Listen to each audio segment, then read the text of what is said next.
ଚାକିରି ପ୍ରଲୋଭନ ଦେଖାଇ ନାବାଳିକାକୁ ଅନ୍ୟ ରାଜ୍ୟରେ ବନ୍ଧା ପକାଇଥିଲା ଦଲାଲ। ମଧ୍ୟପ୍ରଦେଶରୁ ନାବାଳିକାକୁ ଉଦ୍ଧାର କଲା କୋଟଗଡ଼ ପୁଲିସ। ଚାକିରି ବାହାନାରେ ଗାଁରୁ ମଧ୍ୟପ୍ରଦେଶରେ ନାବାଳିକାକୁ ବିକିଦେଲା ଦଲାଲ। ଦଲାଲ ସମେତ 3 ଜଣଙ୍କୁ ମଧ୍ୟପ୍ରଦେଶରୁ ବାନ୍ଧିଲା କୋଟଗଡ଼ ପୁଲିସର ସ୍ୱତନ୍ତ୍ର ଟିମ୍। ଥାନାର ଏତଲା ଅନୁଯାୟୀ ଜନୈକ 14 ବର୍ଷୀୟ ନାବାଳିକାକୁ ଚାକିରିର ପ୍ରଲୋଭନ ଦେଖାଇ ଘରୋଇ କାମ ବାହାନାରେ ମାସିକ 18,000 ଦେବାର ଲୋଭ ଦେଖାଇ ନାବାଳିକାର ଘରୁ ଆଣି ଶଶିଭୂଷଣ ପାଣି ପ୍ରଥମେ ବାଲିଗୁଡ଼ା ଆଉ ପରେ ଭୁବନେଶ୍ୱର ରଖିଥିଲା ଓ ଦୁଷ୍କର୍ମ ମଧ୍ୟ କରିଥିଲା।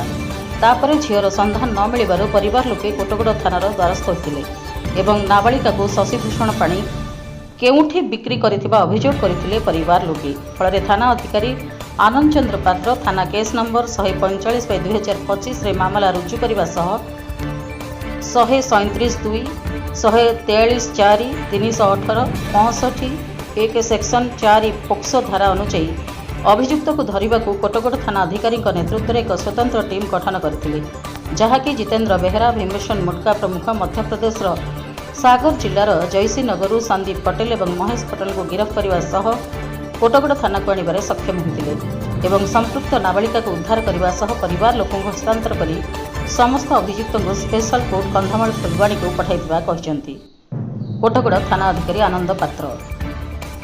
କୋଟଗଡ଼ରୁ ଇସାକ ପ୍ରଧାନଙ୍କ ରିପୋର୍ଟ, ରିପବ୍ଲିକ ଓଡ଼ିଶା, ସାଧାରଣ ଲୋକଙ୍କ ସ୍ୱର।